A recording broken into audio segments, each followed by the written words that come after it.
Good morning. Good to see you. I have some words to say. Hillary Clinton, Barack Obama, John McCain, Ron Paul. Did you hear that? Okay, let's try again. Ron Paul, John McCain, Barack Obama, Hillary Clinton. Am I coming through now? Okay. What that's all about is I'm just saying those names to get through something. Something I'm going to educate you about right now. What I'm educating you about is something called the perception filter. Perception filter is used to filter your perception. Now, we've been having these primary elections, and when you look, it's always Hillary Clinton, Barack Obama, John McCain, Ron Paul. But you don't hear much about anybody else. But that's not the only choices. So, the reason is, there are other choices. You just don't perceive them because of the perception filter. How does the perception filter work? It works like those colorblind tests that you get at the eye doctor. They'll have a page with some dots on it. Some red dots and some orange dots. And the dots with the different colors form a pattern. And you're supposed to name the pattern. Usually it's a number like 47 or 19. The perception filter is like taking that test and it'll give you rose-colored glasses, and suddenly all those dots look the same.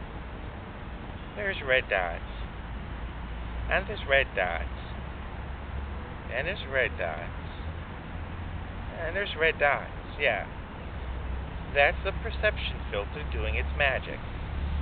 Now, due to the powers that be in our media, there's a perception filter out there regarding politics. That's why you can only see Democrats and Republicans. And the other parties are barely on the edge of perception. Now let me show you an example. Here is some third-party candidate information.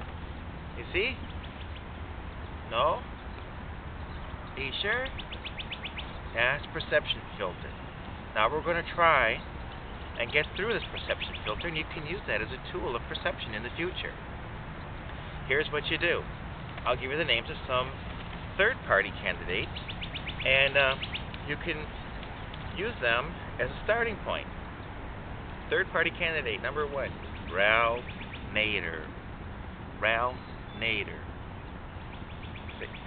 Can you see it now? You see anything? Maybe a little?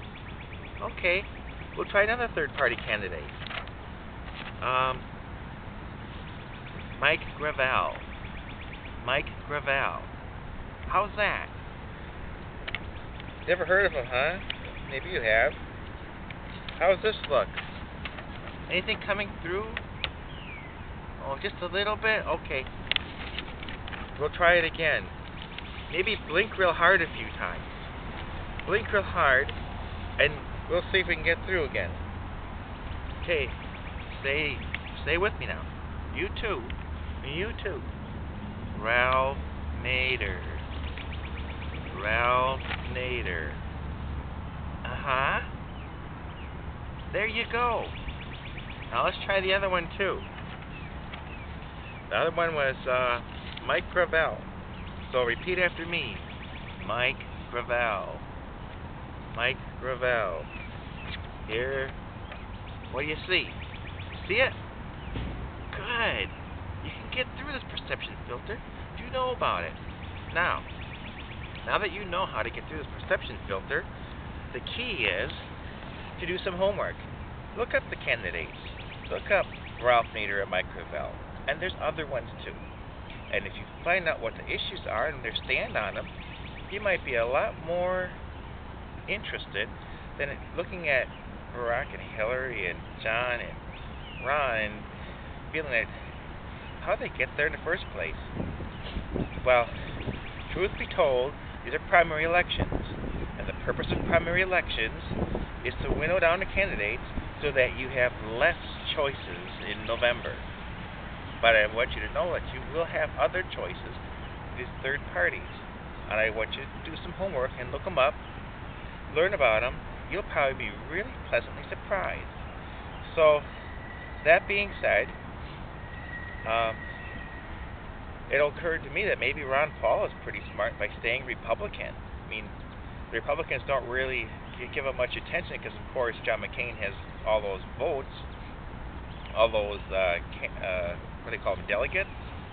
But he stays in the party because Republicans, Democrats can pierce through this media perception filter and they can get their message across. And Ron Paul is probably staying Republican to get his message through that way.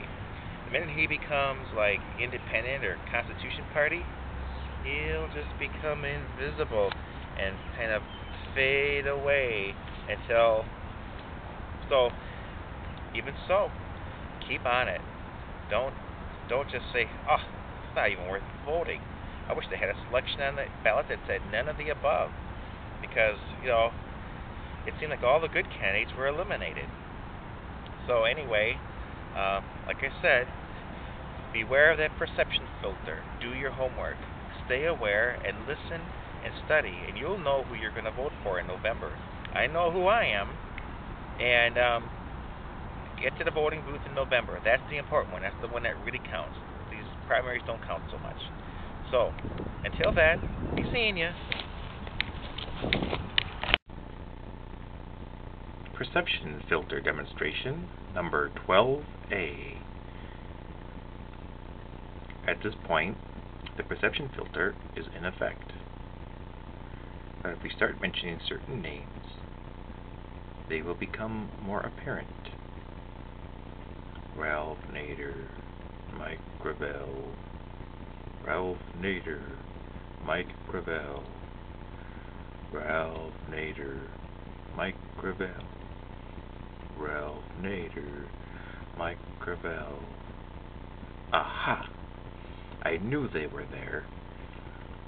The perception filter is a very particular thing with nuances, and you only can, if you know about it, you can get past it. There it goes again. Ralph Nader, Mike Gravel, Ralph Nader, Mike Gravel. There we go again. See what I mean? That darn perception filter. At it again. Just demonstrating it so you know how it works. Oops.